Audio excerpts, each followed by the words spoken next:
You're listening to WKDW Radio 97.5 FM and KDWRadio.com, broadcasting from the Bishop West Real Estate Mobile Tower right here in absolutely gorgeous Northport, Florida. I just happen to be sitting in Cuyahoga Falls, Ohio. My granddaughters needed a daycare provider. Grandpa gets to do it, or other known as Big John. So I get to sit with my grandkids tonight, and I've got both of them, age 3 and age 1, Evie T and Ellie. And I have a video, and I can't play it live on the air right now, but man alive, when I rolled into the driveway, they were going nuts. So they look forward to some Big John time, and we're going to have a great time. I'm going to the zoo tomorrow. So Cleveland Zoo, get ready. We're going to have a great time. But I've got a very, very special guest in the house, and I'm going to let her introduce herself. Amy, how are you doing? I am good. I'm Amy Hudelston. I'm the communications coordinator with C.A.R.E, the Center for Abuse and Rape Emergencies. We provide victim services to survivors of domestic violence, sexual assault, and other violent crimes in Charlotte County. And you do a little bit of dabbling in the human trafficking, right? Yes, we do. We're actually having a human trafficking huge event that's going to be at the Charlotte Harbor Event Center in January 31st. It's going to be an all-day event from 9 to 4. We're currently looking for vendors. We have a lot of special guests prepared. We're going to have survivors talk. It's going to be a huge thing. Keep a lookout on our website, carefl.org, or our social media at C.A.R.E Charlotte County for more information coming up soon. And, you know, I kind of want to hit that for a couple of minutes, because we do talk a lot about rape and prevention and different things like that. And we really don't highlight, and I hate to use that word highlight, along with human trafficking. But don't you think that most of our society in Florida, because we are so inundated with new people, I don't know that they're truly aware of where we're at with human trafficking in this state. I think they feel relaxed when they get here, kind of on that vacation. Now they're moving in. They're kind of disorganized, discombobulated a little bit. And I think it makes people a lot more susceptible, don't you? Yeah, I really feel like, I mean, for me, I've lived here my entire life, and we all know when season comes around, it hits the end of October, November, people start trickling back in, and, you know, you get everybody down here on holiday vacation for Thanksgiving and Christmas and stuff like that. And people aren't really aware that we're number 3 in the entire country of human trafficking. They're not really aware when they come down here on spring break. They're like, oh yeah, Miami, Tampa, all this. Well, Charlotte County is right in the middle of those. It's literally a 2-hour drive to Tampa, not even, depending on how fast you go. And then Miami is just a couple, 3 hours away. We're right in the middle. So people come here, get those Airbnbs, hit our beautiful beaches, and they're like, oh, it's little old folk Punta Gorda, and it doesn't happen here. It's safe. I'm safe. And reality is you never really know who those people are out at the bar or out at your local restaurants. You know, you're out having a good time, and you could be just, you know, putting yourself in a vulnerable situation to have something potentially bad happen. You know, responding to an ad online, or, you know, swiping right on Tinder, you could be putting yourself in a, you know, situation that you don't want to be in. You've got a huge responsibility within the care system, because it's not that you are 100% focused on rape and prevention, but there's a lot of time and energy that goes into that, along with the fact that you have human trafficking. And I don't want to kind of push those two subjects together, but I do want to ask you, why are they under the same umbrella? And I don't want to confuse it, but why are they both together? Why does that apply? So with our organization C.A.R.E, we're a dual agency. We serve survivors of domestic violence and sexual assault.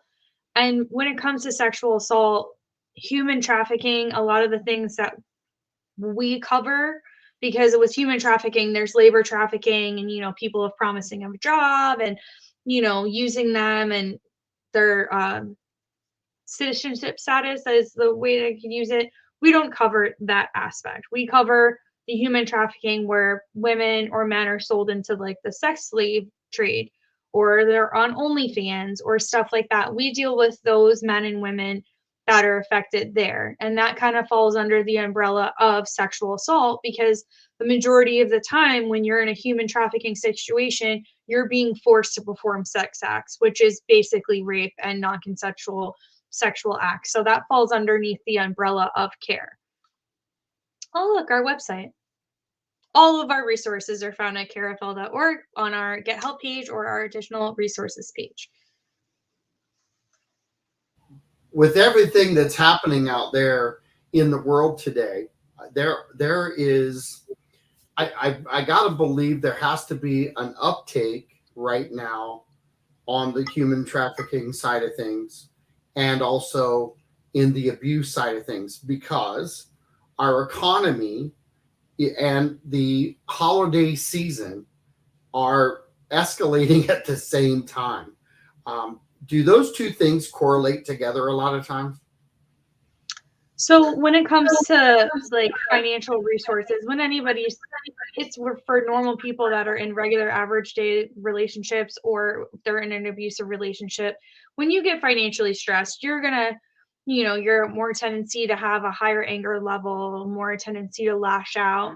When you're in in a domestic violence relationship, you're in an abusive relationship, of course your abuser is going to blame you that they're not coming up with money or give you every list in the book or every excuse of how it's all your fault, I'm not making the money, or why do we have to do this or why do we have to do that. But when it comes to holiday season, we tend to not get as many phone calls because they want to keep the family together for the season and try to put on a brave face for other family members and all of that. But it tends to get worse around the holiday season because we all know how our families are. I mean, not everybody has a happy family relationship or a good experience when it comes to Thanksgiving or Christmas or something like that. So during those holidays, abuse tends to pick up, but we don't necessarily get the phone calls for it because they want to keep the families together and all of that. So it is a very big stressor for everyone. I mean, in the community, it's how am I supposed to come up with Christmas presents, especially in our economy right now? I mean, we're under for C.A.R.E, we're just beginning our Christmas wish list campaign where we, ask for donations for children, adolescents, mothers, and fathers.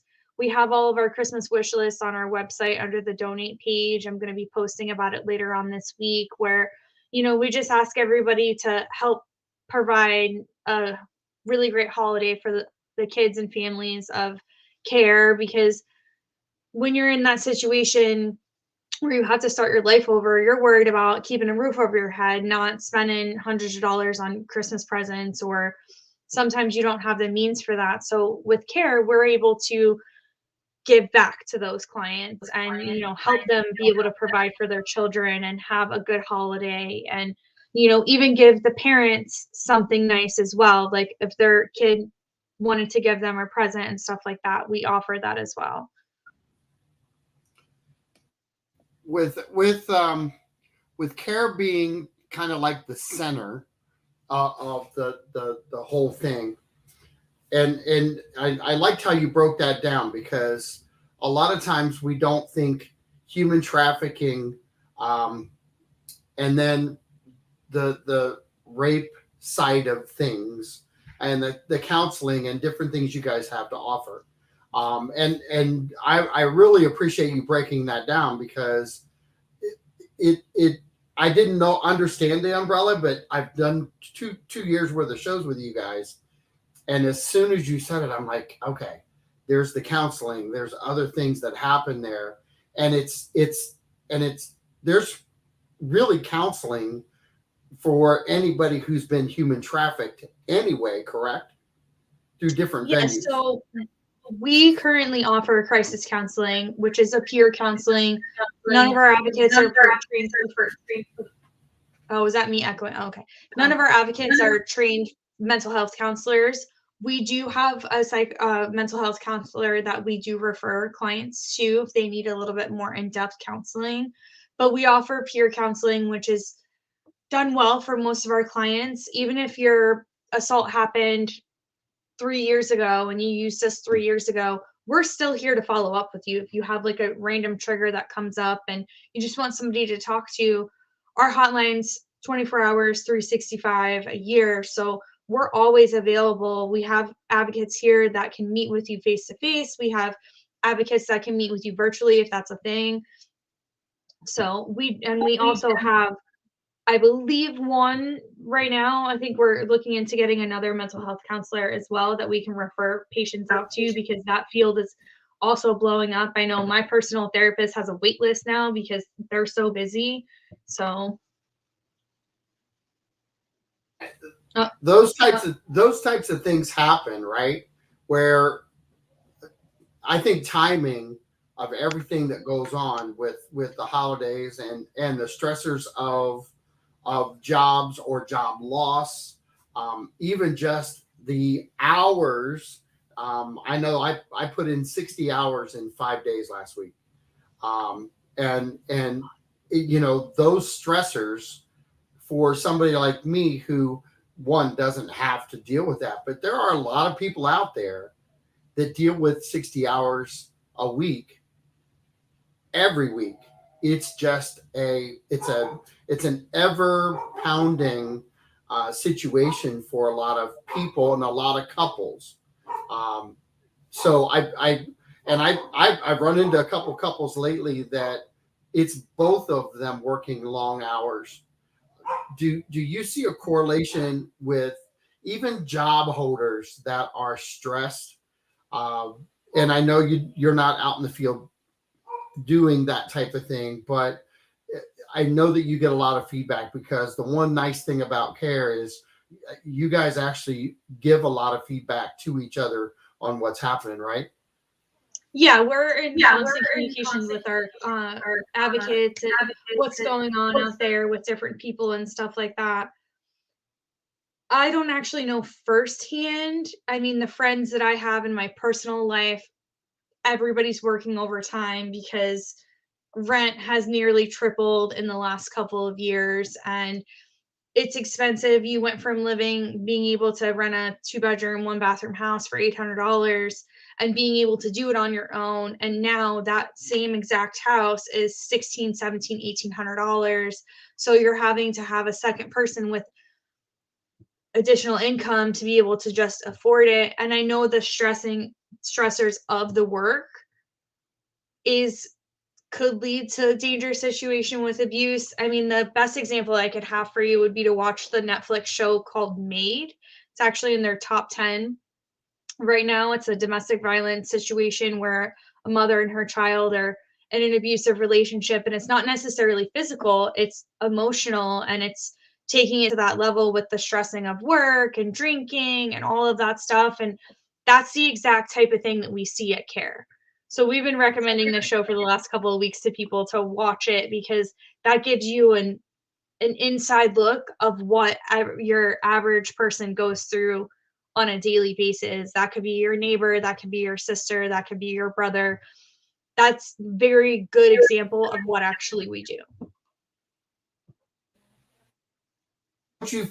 Don't you feel like that a lot of times the TV shows now today, and I'm not talking about years ago now, they years ago they gave the entry point in. I think they're going more in depth now. I think they're showing a lot of information to people that actually is factual in happening.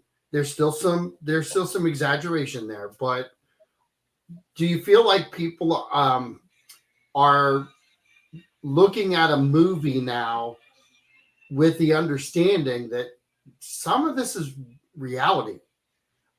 Or, you know, with the show like you just mentioned, are they looking at that as still entertainment, or are they capturing some of that information and processing it as this could be happening in my neighborhood right now.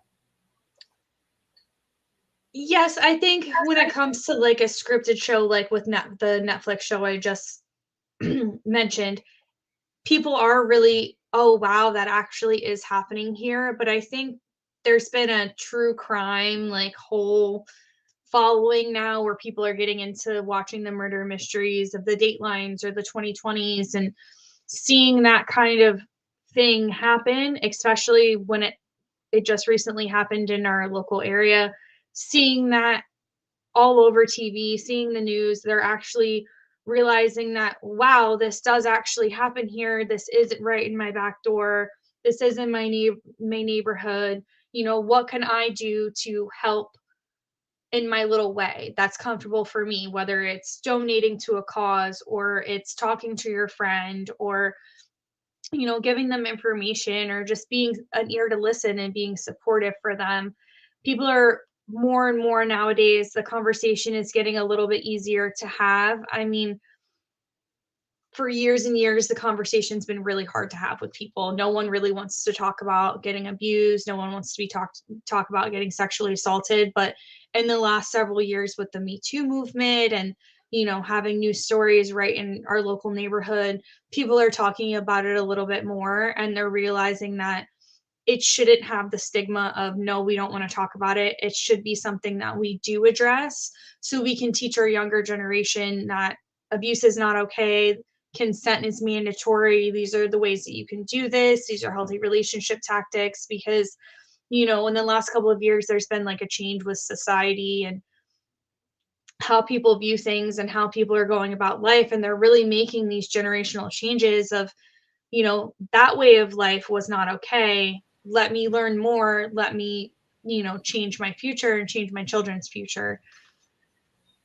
You're listening to WKDW Radio 97.5 FM, and I'm talking with Amy Hudelston from C.A.R.E, and we're talking a little bit about rape and prevention and also human trafficking. So if you just joined the show, I just wanted to kind of highlight that real quick. But can you go ahead and give some contact information again real quick for people who are out there?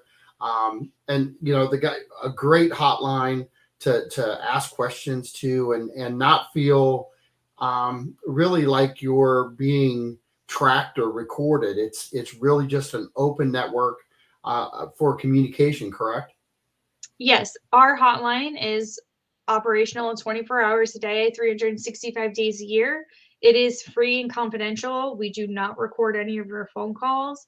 We do not, you know, we take what information that we need for our system and whatnot, but nothing is ever recorded. We don't keep any of it. Our phone number is 941-637-0404 or 941-629-6000. Right. Our text line is also going to be 941-499-8534, as you can see on the screen. We have an Inglewood area helpline as well. And our online chat is available the same 365 days a year, 24/7. And it's at our website, carefl.org. You just hit the top button on the, I believe, left-hand top corner where it says chat, call. You can get a hold of there's a live advocate. It's not an automated system. Yep. Right there on the left-hand side, you can online chat with someone, you can text someone, or you can call the helpline from that. And beauty with that for a lot of people is a lot of times it's their first initial reach out for help, isn't it? Yes. A lot of the times we're getting people that have just Googled resources in our area or called the local resource helpline that sends them to us. And that's what we do to help people, or whether it's helping them, you know, find a support group or helping them with a safety plan. This is like their first time. They're not necessarily knowing what to say, or they're scared and they're vulnerable. So our advocates are there to just make them feel as safe as possible and to just, you know, help them through whatever they're going through, whether it is this domestic situation or it's just somebody calling looking for additional resources that need help with stuff. Well, she just took my lead in. You want to read that question there? Oh, talk about the hand signal just saved the kidnapped victim. I did not see this on the news, but the hand signal is you close your hand and it means you're being abused at home. So anything that's virtual, it's been a thing in the last year of Zoom. So you have your hand out and then you just close your hand and it means you're being abused at home. It's universal worldwide now. So a lot of people are catching on to that. It's something that is subtle. You don't say, like, your abuser's not going to hear you in the background saying, oh, I'm getting abused at home. It's just something subtle that you can do that communicates to the other person that's on the other side of the screen. So it's more of a folding the thumb in and doing it like that. Yeah. All right. As far as what everything that I've seen and all the trainings that I've seen on it. I'm hopping in here. The one that they're showing that went on TikTok is a hand up and then the thumb down and like that, and then you go up and you open it, and that means that you need help. No, not necessarily for victims of sexual abuse, but this girl was kidnapped. And it was something that had gone viral on TikTok with a hand signal. And I guess up in Canada, a Canadian sexual abuse and trafficking, and that he had come across doing the signal, that they use that signal. So just off the screen. Yeah, that's the one that I got, was that you need help and just to share with the person that you're communicating to virtually and stuff like that. I'm not up on the TikTok generation. But I am going to look it up. I can't see. I'm losing you. I know. Because I unmute myself just before Marie mutes me. So, Marie's trying to keep me muted. I think we're getting double feedback. And I can hear it now. So I'm going to try to move this speaker just a little bit further away. So, things like this happen within your network a lot of times, and things change. Look how quick that changed something. What changed our city and how we look at things, just what we went through on this last case, which I did talk with Vanessa Carasone on Friday in great length about how it's really affected a lot of people in a lot of different ways. And I want to ask you something different. It's not a direct connection to the case, but it has a lot to do with the case and other cases like it. Organizations like yourself, our police department, I think we all kind of take really heavy cases like that, and we break them down, and we try to make our organizations better. I know that you guys do that. I for sure. Can you talk a little bit about how you analyze and really try to hone in and fine tune things a little better? I mean, we have a hotline now. I think we have texting too, right? Yes, we have hotline, text, online chat. We do have the messenger available on Facebook, but when someone messages us through social media, it's not confidential, so we refer them to the online chat, which goes into a confidential system. We're just trying to stay on trend with things when it comes to getting communication out there, getting stuff out there. I mean, I do the social media for our organization, and it changes on a daily basis. It is very hard to keep up as a nonprofit with the ever-changing technology that's going on. I mean, TikTok is not something we have a TikTok channel, but we're not really active as much as, some of the larger organizations like Rain or Shushbox or Boss Babe, stuff like that on their channels, because everybody and their brother can have a TikTok, and one video can go viral and make your entire career, and then you can get 2 views on it. So right now we're just trying to focus on what is working for us, which is Instagram, and Facebook has a lot of our has a lot of followers on it. So we're trying to create different videos for our Caring Conversation series. We come out with one once a month, and we highlight, this month is going to be what a sexual assault advocate does. We've had some great speakers on for the last year since we've been doing it, and every time we do it, we seem to get a little bit more views. So we're just trying to stay on trend and do what we can with the small amount of team that we have, because we're not a national network. We want to focus on our local community, not reaching, millions of people. We want to reach the people that actually need us, and that's the residents that are in Charlotte County. Do you find that because of some of the social networking things that are happening now, some of the conversations, which I'm not a big fan of social media on the attack side of things, but when it comes to spreading quality information and having good sound conversations with people online about good content, because there are a lot of misinformation venues out there that are not necessarily user friendly or even something good for the public. Do you find it now, because of the way social media is going? I mean, you just said it. We have TikTok out there. We have other things out there. It's so hard to keep your hands wrapped around the new trend. Do you find that the consistency of what you guys are doing is really effective? I believe so, because since I've worked here, we've gotten more followers, we've gotten more views, stuff like that. So right now we're really trying to focus on the prevention aspect of it, because just getting our name out there, just getting people to see the post, getting, showing that we offer help, healing, and hope here, that we're a safe place. All of our stuff is free and confidential. We're here to teach you that you can be safe, you can survive after an abuse situation, you can restart your whole life. Like, just kind of promoting positivity when it comes to stuff like that, because the message hasn't changed. It's just the delivery method that has changed.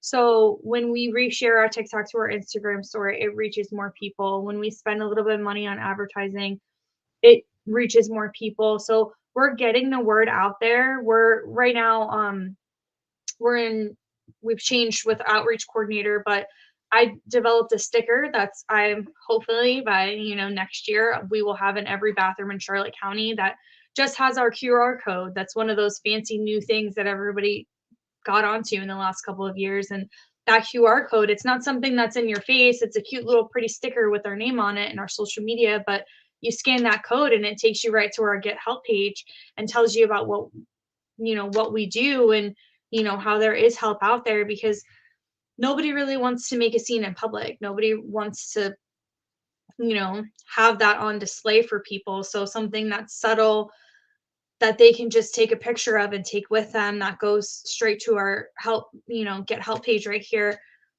It's easy, but it still gets the message out there. Without going into any personal details for somebody that's out there, this question is really geared towards, can you describe one of the survivors on how they came through the system and then turned their life? I don't even want to use the word turn it around. I would like to say, how did they get back on track to live their life the way they should have been living it prior to? So you kind of want like a success story, right? We've talked a lot about how people can get help, but I don't know that we've talked in depth about some of the success stories and how people come through the system, and the realization that people are not by themselves going through this, and I think they feel like that sometimes. That they do feel like that sometimes, and it's very scary when you leave. So a success story would be, we have had there's several of these that are very the same with just giving you generic information. So we had a survivor contact the hotline, tell us about their experience. You know, I was getting abused at home, X, Y, and Z was happening. Law enforcement was involved. I no longer have a place to stay. I need somewhere to take my child and myself. I can't sleep in my car, type thing.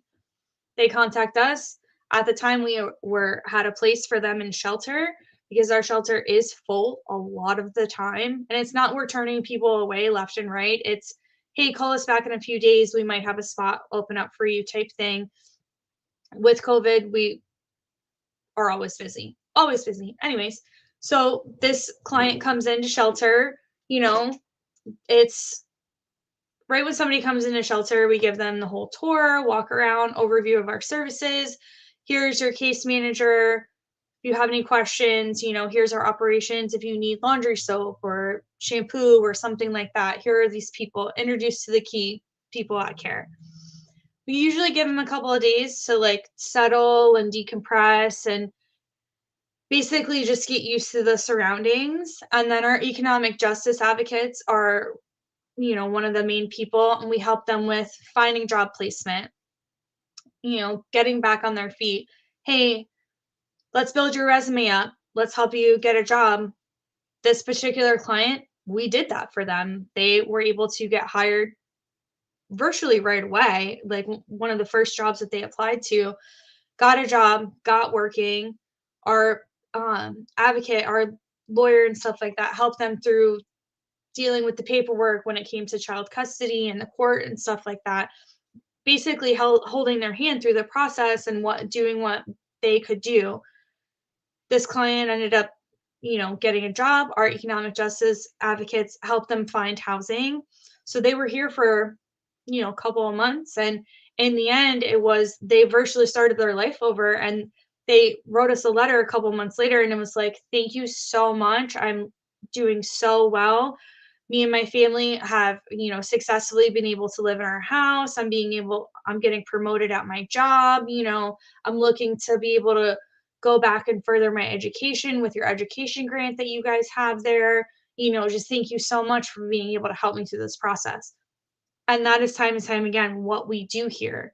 And we help men and women and their families. So if you have somebody that that is in need of something like that, or has been a victim of sexual assault, been a victim of domestic violence, we're here to help you in every way that we possibly can, whether it's with shelter or it's trying to find a place to live or creating a safety plan that's right for you for when you can leave. Because sometimes the situation, you can't just move out and drop everything. It doesn't work like that with everyone. So what does it what does it take for you guys as an organization, because you're there, you're almost everything for people who are in that situation, any victim. You're kind of like that resource center. Are there businesses out there that really lend a hand to you guys, that some of the businesses that kind of step up when you need something? Are there businesses out there in the Port Charlotte area that do that for you guys? Absolutely. If you go to our website, you look at our community partners page. I haven't updated it for 2021 as of yet because they're still rolling in, but all of those people, all of those businesses on there are our community partners in some way, shape, or form. They've either donated to us, they have either provided resources for our shelter, they have given back to C.A.R.E. in one way or another. And without those community partners, we wouldn't be able to do our job that we do. I mean, Roger Eaton in his office over there, Domestic Violence Awareness Month just presented us with a check on Friday for a bunch of money. He did that on his own. He chose to pick C.A.R.E. and help us out for Domestic Violence Awareness Month. We have, several restaurants around town that participated with just spreading awareness and offering a purple drink for Domestic Violence Awareness Month. And we just did 8 Miles, 8 Bars. Lori Murray is a standalone person. Her and her friend had started this event several years ago. They've done everything on their own. It's not a C.A.R.E. event. And She put together this event by herself this year and raised over $8,000 for our organization, which is absolutely phenomenal, and went from being like 50 women to we had over 270 there this weekend. Well, there's nothing really like having an organization like yours who has the outreach program to the community, but also the really, I want to say, hardcore connection with community members to give back and move it forward. And I want that, I wanted that out there because it takes a huge support system to help people move forward in this situation. You're talking about resources, you're talking about housing, you're talking about support, you're talking about some family situations. There's family dynamics that you guys contend with along that way also, I believe. Can you talk a little bit about how that all kind of comes together because you plan for it? I'm not understanding what your question is with that. Well, you guys just don't pull people out and say, you're on your own. You have a game plan for anybody that's out there, correct? Oh, yes, absolutely. That's one of the first things that we do is we safety plan with you when we go. Your case manager meets with you, and whether or not you're in shelter or you're not, you have an advocate that's, hey, let's make a plan together. Let's do what's safest for you and get you to a good place, whether it's helping you with a job. Like, we just don't like say, oh, hey, your time's done here and wipe our hands of you. Absolutely not. It's even after you've left our services and whatever we could do for you, we're going to follow up call you. We're going to check on you. We would like you to reach back out to us if, you're doing great, or if you need any additional stuff. I mean, we also have a transition home that, people can live up to a year in that house, being able to just get back on their feet and like create a new life for them and their family.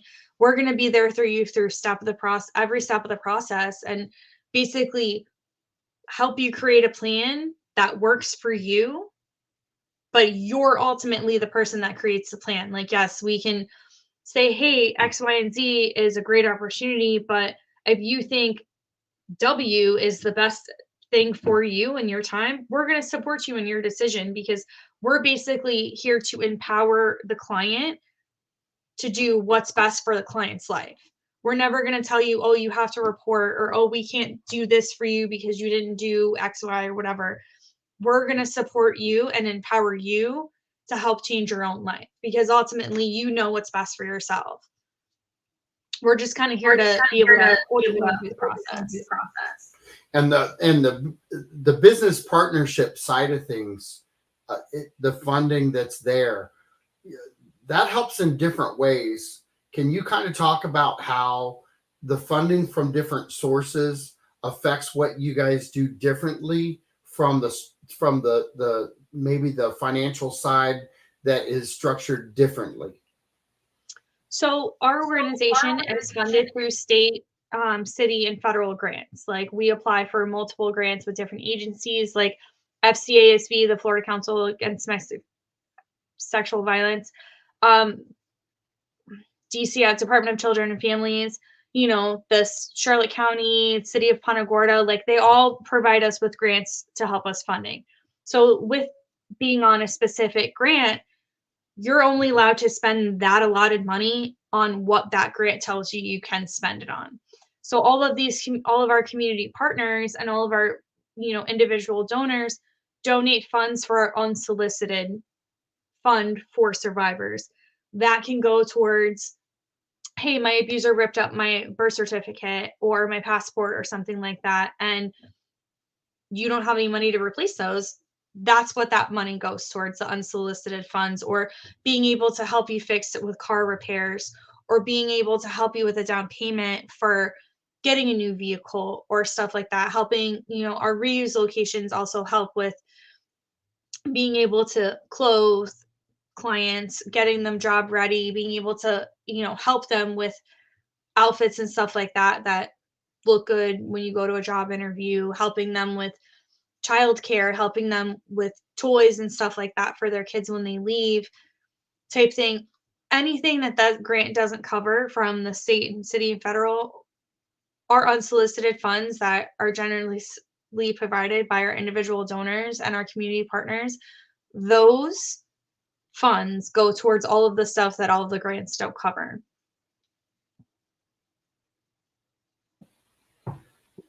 That's the importance of having community relationships.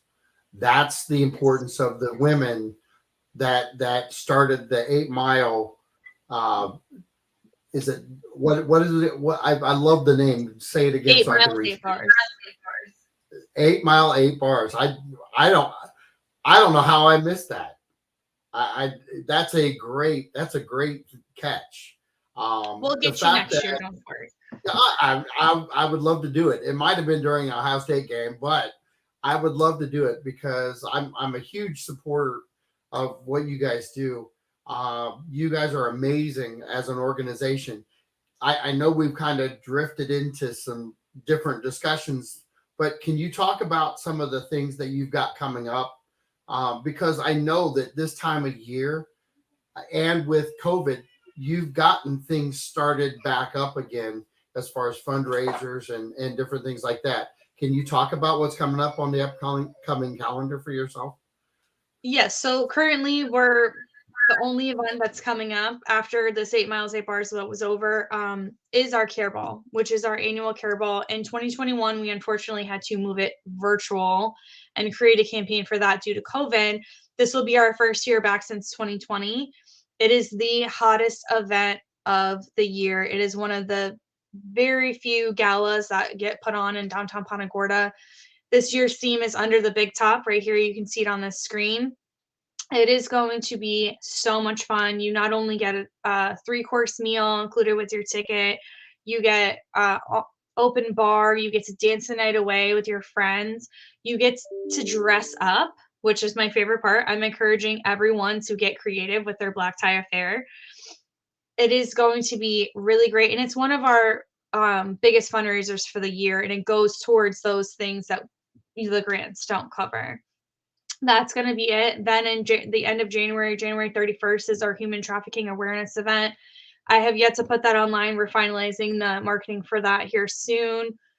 April is going to be Sexual Assault Awareness Month, so we're going to have a couple events for that. Right now we're in the end of year planning mode, getting things, finalized, getting them on the calendar. So right now we're just promoting the C.A.R.E ball, which is January 29th, 2022. What's it mean to be able to have the C.A.R.E ball? What does it mean for the organization? End result from a successful C.A.R.E ball? Just making as much in donations as possible. There's a silent auction and casino area. So it's basically being able to put on like a really good event for the community so they can come out, have a good time, and give back to a great cause, because that's really what it's about, is giving back to the good cause, because anybody can throw a party, but being able to throw this fundraiser for our organization that helps us provide the necessary resources for our clients is what it's really all about. Do you find that there are new faces, new businesses that come out because the word gets out? I think it's a really cool thing because I believe you've got one of the hardest topics to talk about because you never know who you're really talking to, and so I think you guys kind of walk around going, okay, who's asking this question and why? At least I would think that, because you never know. Am I talking to an abuser? Or am I talking to a victim? Because there's not a red light that comes on when you're in trouble. There's not a signal other than the hand signal now. But the difficulty that you guys have is to try to get your name out there in a really cool, positive way. And I think the ball does that. I think the 8 mile, 8 bar walk does that in a really different way that attracts a lot of people to get educated in a fun way, which also kind of brings down the wall a little bit and lets the educational side seep in a little better, I think. Do you feel that way? I do. I mean, giving some like putting on an event that people are going to have fun to and being able to give back to a good cause is really what everybody plans to do and what everybody would like to do with their organization. So I think it's a little bit of win-win for all of us, because not only do we get to push our organization and our mission statement and what we do and what we offer the community, but we also have people have a great time while doing that. So I'm going to ask you something, and it's how I look at all of you, because I believe I've interviewed a handful of you at least Yes. on the show, and I have one word that I think about when I talk to you guys, and it's selfless. You guys are not. I've not met one person at C.A.R.E. that talked about themselves. I've met every one of you who talk about how can we help others, and it's a selfless. It's just I think it's an underappreciated job that you guys do. I will say that it's in the same realm as a social worker, because it's we only talk about social workers when we need them. You guys are in that same category. Sorry, but it's such a needed resource that it's hard to put your hands around it and ask people why they do it. So I'm going to ask you on the air, why is it that you are driven to give like you give? Like me personally, why I'm in my business? Yeah. I'm in my business because I'm a survivor and I don't want anybody else to go through what I went through. So I'm here to educate the public and teach the youth about what not to do. And, there's so many survivors out there that are scared to speak up, that don't want to share their story because they feel like they're the only one.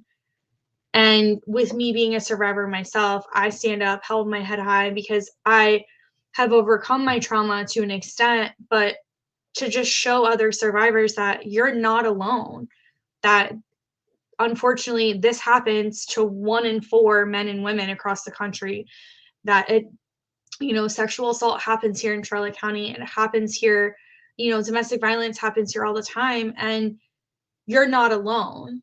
So don't feel like you can't talk about it or that you can't share and that there's help not here for you, because that's what we do. Is we care. We want to provide that help, healing, and hope for everyone. And a lot of our advocates get into the business for the same reason, because they want to provide that necessary resource for survivors that don't think it's out there. And one, thank you for sharing that, because I know that's not an easy thing for you to talk about either, right? I haven't actually had to do it in public in a while. So. But do you know why I appreciate it? Is because once again, it's just another selfless act. It really is, and that's why I love you guys. I do. I can't wait to do my show with you guys each week. I look forward to it, or each month. I look forward to it, and I think about everything we discuss when I'm out in public and I'm analyzing what's happening around me. I'm a much better person today because I've done all these interviews on this show. And I'm just going to thank you guys, because I think if people really grab a hold of this topic and understand what they're looking and what they're scanning for every day, this is not a moment. This is every day. This is happening around us. You just threw a number out there, 1 in every 4. If people need a wake-up call, if people want to get involved, let's just increase that number to 1 in 6 this year. Because if you do 1 in 6 over a nation, that's a huge improvement. We're not going to eliminate things, I think we need to learn how to take baby steps, and taking baby steps into getting educated and maybe being able to scan the public and maybe interjecting yourself. Go back and watch some of these shows. If you know of a situation and you just need some education, what's that hotline number that they can call? Because people can ask a question, right? Yeah, our hotline's 941-627-6000. And you know, we talked for about 15 minutes, and I actually think all through the whole conversation, I think the last three have been the most important, because it's the difference between talking and what we just did is there's reality. There's the reality that's involved is that people that are at CARE, and you know, everybody wants to use the word care in the funny way, which is they care. Well, they're not just caring, all right? They're there for a purpose. They're there for a reason. And I do think it's not because you all are making $150,000 a piece every year. It's not money driven. We're a nonprofit. Nonprofit is not a financially motivated business. So that's a great answer. And I try to make light of that because perspective is everything. It's the fact that there's so much drive within those walls to knock this beast down. And it is. And I know that you guys have taught me to watch my words, but I think I worded that exactly how this is, because until we all get educated enough to pay attention, I don't think we can knock the number down. I think everything's got to be handled with education. I'm glad you guys are doing that. Are you back in schools? Yes, we're working on back to school. To address the question that was up there, the Cut Above program, I know that we have done it in the past. I believe that we're looking into doing it in 2022 again. So stay tuned to the website for that. When it comes to like what we do, this movement of domestic violence and, you know, being there for survivors and supporting, CARE has been around for, this will be our 34th annual CARE Ball. We have been around for nearly 40 years. And this topic and the subject of conversation we're just very slowly seeing the needle move. It is something that you can talk about and you can get to, but as long as, you know, you try to do your part and we try to do our part, hopefully we'll, you know, change the world. Absolutely. I see the 1 minute. Absolutely. Listen, I'm going to let you enjoy the rest of your day. I truly want to thank you for spending time with me, and make sure you tell everybody there I said hey. And I will. The lovely part is, as you can see, that Teacher Caroline, I'm sitting in her classroom right now, but I've got my granddaughter knocking at the door, ready for me to come out and play. Yeah, your time's over. Get back to grandpa duty. All right. Well, all right. You guys have a great day. This is John Rawlings with WKDW saying thank you, and tune in on Friday. And then I'll be again on Monday. We'll talk to you guys soon, and enjoy your week. Bye-bye now. Bye.